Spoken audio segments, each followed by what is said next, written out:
नमस्कार, मी स्वप्नाली रेसिपी म्हणजे तुमचे खूप खूप स्वागत आहे। चला तर मग आज आपण बनवणार आहोत झणझणीत आणि चमचमीत अशी सांडग्याची भाजी कशी करायची ते बघणार आहोत। चला तर मग रेसिपीला सुरुवात करूया। वेळ न घालवता व्हिडिओला लगेच लाईक करा। हा व्हिडिओ स्किप न करता शेवटपर्यंत नक्की बघा। आणि आमच्या जर चॅनलला जर नवीन असेल तर ना सबस्क्राइब करायला विसरू नका, लाईक करा आणि शेअर करा आणि कमेंट करून सांगा व्हिडिओ कसा वाटला। ह्या पद्धतीने सांडग्याची भाजी किंवा वड्याची भाजी तुम्ही नक्की करून बघा, खूप छान लागते ही भाजी। चपातीसोबत, भाकरीसोबत किंवा भातासोबत खूप छान लागते। ह्या पद्धतीने कोणतंही वाटण लागत नाही बघा ह्या भाजीला। एकदम साध्या सोप्या पद्धतीमध्ये ही भाजी केली जाते। फक्त कांदा टोमॅटो, कांदा थोडासा जास्त वापरायचा आणि खूप छान लागते ही भाजी। तुम्ही सुद्धा नक्की करून बघा। सांडग्याची भाजी करण्यासाठी मी इथे घेतलेलं साहित्य बघा, 2 मध्यम आकाराचे कांदे चिरून घेतलेले आहेत, एक छोटासा टोमॅटो चिरून घेतलेला आहे, चवीनुसार मीठ आणि काळं तिखट घेतलेलं आहे, म्हणजे याला येसूर सुद्धा म्हणतात, येसूर म्हणतात आमच्याकडे सोलापूर पद्धतीमध्ये। आणि थोडंसं कलरसाठी थोडंसं लाल मिरची पावडर घेतलेली आहे, कोथिंबीर बारीक चिरलेली आणि अर्धी वाटी सांडगे घेतलेले आहेत। आपण हे जेवण आणि वाळवणामध्ये आपण सांडग्याची रेसिपी दाखवली होती बघा, त्या सांडग्याची आपण भाजी कशी करायची तो व्हिडिओ आपण आता करणार आहोत। चला तर मग रेसिपीला सुरुवात करूया। खूप छान लागते ही सांडग्याची भाजी, तुम्ही सुद्धा नक्की करून बघा। सांडगे आपल्याला अगोदर भाजून घ्यायचे आहेत बघा। मी कढई गरम करायला ठेवली आहे आणि कढई पण चांगली गरम झाली आणि ह्याच्यामध्ये टाकून घेणार आहे थोडंसं तेल टाकून घ्यायचं आहे अगोदर, कारण आपल्याला तेलामध्ये सांडगे थोडेसे भाजून घ्यायचे आहेत। आणि एकदम खरपूस आपण जरा 1-2-3 मिनिट आपण सांडगे चांगले भाजून घ्यायचे बघा। याला काही जण ना वडे सुद्धा म्हणतात आणि याला सांडगे म्हणतो। थोडेसे लालसर होईपर्यंत आपण हे सांडगे भाजून घेऊया बघा। 1-2 ते 3 मिनिटांमध्ये आपले सांडगे छान भाजले, हलके त्याच्यावर डाग पडलेले आहेत बघा। छान आपला सांडगा भाजलेला आहे। आता आपण हे काढून घेऊया। तर त्याच कढईमध्ये आपण 2 चमचे तेल टाकून घेऊया। तर सांडग्याची भाजी म्हणजे जरा झणझणीत आणि चमचमीत करायची आपल्याला, त्यासाठी मी इथं 2 ते 2.5 चमचे तेल वतलेलं आहे कढईमध्ये। तेल आपलं चांगलं गरम झालंय की आपण लगेच ह्याच्यामध्ये टाकायची आहे मोहरी आपली छान तडतडली आहे की आपण लगेच टाकायचं जिरं आणि 5 ते 6 लसूण ठेचून घेतलेत बघा आणि कांदा। आता तांबूस रंग येईपर्यंत आपण 2 मिनिटं कांदा चांगला भाजून घ्यायचा आहे बघा। जास्त पण एकदम लालसर करायचा नाही, थोडासा तांबूस रंगावर आपल्याला कांदा भाजून घ्यायचा आहे, हलका रंगावर, एकदम डार्क करायचा नाही।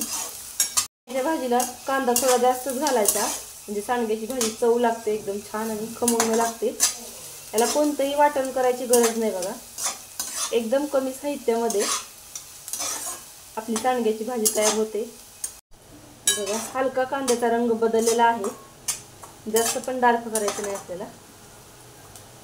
आता ह्याच्यामध्ये टाकून घेऊया एक छोटा टोमॅटो मी चिरून घेतलाय बारीक, याला 1 मिनिटभर आपण परतून घेऊया।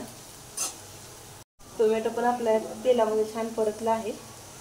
आता आपण ह्याच्यामध्ये टाकायचं आहे लाल मिरची पावडर थोडीशी आणि येसूर घेतलेला आहे मी इथं, काळा मसाला 1 मोठा चमचावरून घेतलेला आहे आणि मिक्स करून घेऊया आपण। मसाला टाकला आपण 1 मिनिटभर।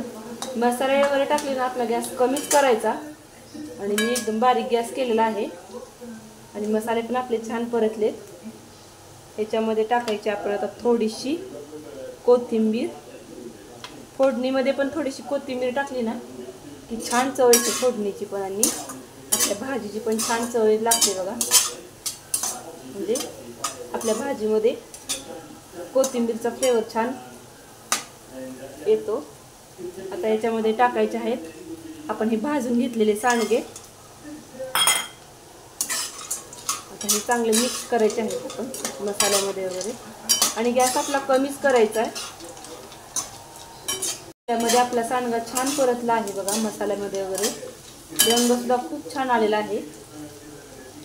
आता आपण ह्याच्यामध्ये पाणी टाकायचं आहे। सांडगा आपला छान तेलामध्ये परतलेला आहे मसाल्यामध्ये, आता आपण ह्याच्यामध्ये पाणी टाकायचं आहे. मी इथं 2 वाट्या पाणी गरम केलेलं आहे. पाणी गरम करूनच टाकायचं आहे बघा, चांगलं कडकडीत जरा गरम करायचं पाणी आणि ओतायचं. कारण थंड जर पाणी वाटलं ना तर सांडगा आपला शिजत नाही लवकर, असा दांडळून येतो. त्याच्यामुळे पाणी ह्याला गरमच करून ओतायचं आणि पटकन शिजतो आणि दांडळत नाही.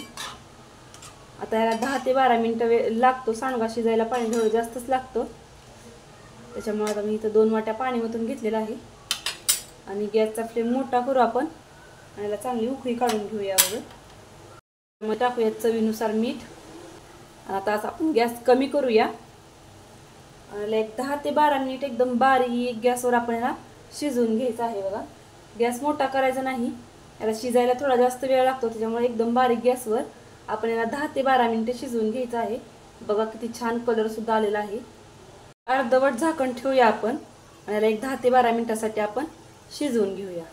एक 10 ते 12 मिनिट झालेले आहेत बघा एकूण. आणि सांडगा शिजलाय का आपण हे चेक करूया. बघा किती छान रंग सुद्धा आलेला आहे आपल्या सांडग्याच्या भाजीला. आणि आपण असं रसरशीतच ठेवणार आहोत थोडासा. बघा दाटसरपणा काय आलेला आहे. मी ह्याच्यामध्ये फक्त पोहे खायचा 1 चमचा भरून कूट टाकलेला आहे बघा. जास्त पण कूट टाकायचं नाही. तुम्हाला जर कूट टाकायचं नसेल ना तर एक अशी 7 ते 8 भाजल्यानंतर सांडगे घ्यायचे आणि ते खलबत्त्यामध्ये किंवा उखळामध्ये मिक्सरमध्ये अबडधोबड जरा बारीक करायचं आणि ह्याच्यामध्ये टाकायचं. सांडगा शिजलाय का आपण हे चेक करूया.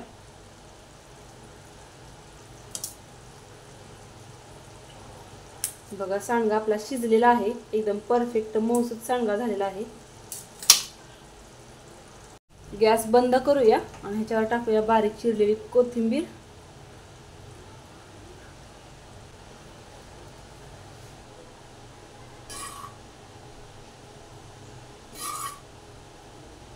तर लाईक शेअर सबस्क्राईब करायला विसरू नका. आणि सबस्क्राईब केल्यामुळे असेच नवनवीन व्हिडिओ तुम्हाला रोज नोटिफिकेशन पडत राहील. नवीन व्हिडिओची तुम्हाला नोटिफिकेशन पडत राहील. त्यामुळे सबस्क्राईब करा. जर कोणी चॅनलला सबस्क्राईब केलं नसेल तर सबस्क्राईब करून घ्या. बरेच जण व्हिडिओ बघतात पण सबस्क्राईब करत नाहीत. त्याच्यामुळे पटकन सबस्क्राईब करा आणि तुम्हाला असेच नवीन व्हिडिओ बघायला मिळतील.